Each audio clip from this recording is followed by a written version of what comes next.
match. Yeah, right. It's more like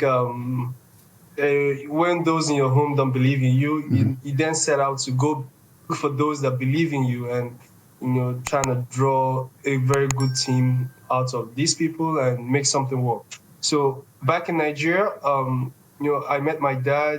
I'm like, hey, Dad, look, esports is a thing. It's going to be it's the next big thing. Let's capitalize on it. Talk to your friends. Let's work on something. I could make a plan, and we work something out. And he's giving me that look like, young boy, get out of here.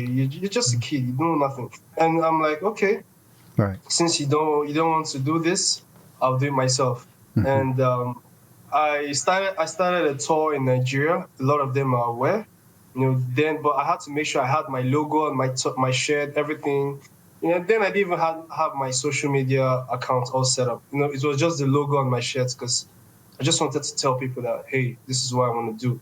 Right. And but first I had to build the community. So I started moving from state to state, not online promotion, just going from state to state in their events and participating and saying, hey, GG Arena is on its way to the top. You guys should watch out. I went to like 7 states in Nigeria, and I made myself known by winning events there, and also being a threat to the top guys. And that was how I knew that esports was going to be a thing. So I was now thinking, okay, I think I've created enough awareness here, but I'm not really getting it. What's missing? So I'm like, okay, I think I need to leave the country and work with bigger brands and be in a very good position to make this a thing. That's how I left. Yeah, that's how I started creating the roadmap to leave Nigeria. And so what did you coming out of Nigeria? Like, what was your first stop coming out of Nigeria? Like Nigeria, like going. Okay.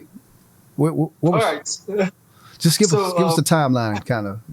All right. So coming out of Nigeria, I had to be sure I was good at something, so I could be able to capitalize on that. So looking at the fact that I'm a very good footballer, I could play top 9. I could play as a central defensive midfielder because I'm like 6'2".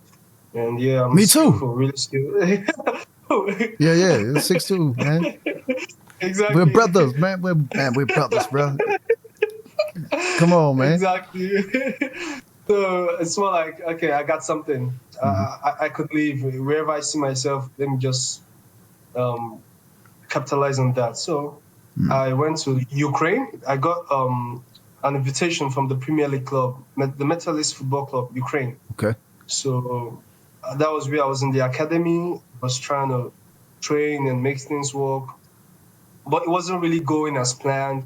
So I started talking to coaches in different clubs like Shaka Donetsk and other managers, so I could get something out of Ukraine while I'm still planning on my esports brand. Yeah. Then the war hits. The war hits Ukraine. Yeah, exactly. So just when you're about to get something, the war hits. But it's part of life, It's more like it's the process. So I moved to Germany. I gotta ask, man. Yeah. Like here in the States, I know it's a lot of like looking at media from other countries. I know it's a lot of propaganda. It's a lot of fake news. But it was reported that like the African people or specifically Nigerians or the African community in Ukraine were treated really bad, like when the war first started. Now, I don't want, if you don't feel comfortable talking about it, man, I just... I can talk about anything, honestly. Okay. Is that true? Free. Is that true? Well, basically, I actually have things like that, because when the rumors came in, I was still in Ukraine. And to be precise, it was at Poland, the borders of Poland, where they were trying to cross. It's more like the crowd, most of the people from Ukraine went to Poland. When there was Hungary, there was Slovakia border, there was Romania border, but they all chose the Poland border because that's where they got the first information. Right. So I think they were trying to make it easy for the citizens first, the Ukrainian citizens, before anyone who is a foreigner. Because we saw it happen there. Even the Moroccans, they were all outside waiting. Okay. They gave the Ukrainians like some sort of VIP treatment. Use a bus to take them in. Then those that were foreigners had to go through the security check. But it's what comes with being a foreigner in a country that's not. Right. So I mean, you gotta chill and just flow. Damn. So it was a struggle. Yeah. 'Cause, that's like the adventure of. I mean, it's a book entirely. A book. There you go. I don't want to spoil the book, but how did you make it out? Like how did you get out of there? Okay, I'm loving this. Story time. So. Oh yeah. When I was literally sleeping. Let me just start from the beginning. Honestly, I was literally sleeping when a bomb blast woke me up. What? Yeah, man. Like I live close to the airport, so I think the explosions were targeted at the government houses and the airport. So those were the first hits. So waking up to the building shaking and then looking at the military men all over the field, I'm like, what's going on? Okay, we have to leave. That's what's going on. So took my time, looked at the map. I mean, your survival instincts will kick in once things like that pop up. It's totally different. Everyone thinks they're all gangster till shit hits the fan. That's a different type of gangster, though. That's like being gangster is like you walk into the store and someone like calls you a bitch, exactly. And then you just handle your business from there. But you're talking about a bomb exploding like 100 feet away from you. Like this is not different. It's survival, not gangster. Exactly, it was different. Because some people, I mean, they didn't have money on them, and they were just thinking of how to still make it out of Ukraine. So I just looked at the map. I knew a lot of people were at Poland. I knew that wasn't a good place because I'm not really good with crowds. So using that wasn't an option. So I was like, okay, which other option is there if not Poland?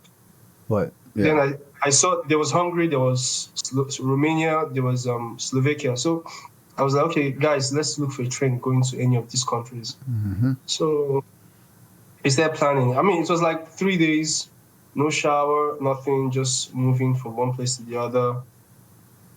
Less food. We just moving with things we had in our bag. Wow.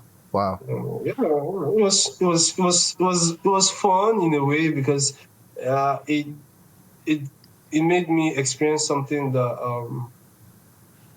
when you haven't had this kind of experience and you're entitled to it and you survive through, and then it shapes you into a different person. If you were like a Chihuahua, it turns you into a Rottweiler. It makes you a bigger animal. It makes you stronger and better. If you're chasing something, you're going to chase it differently because you've seen a war, you've seen something chaotic. Right. So it's more like if you are going to do anything in life, you really have to go through that kind of war and be successful. So it's almost like you didn't.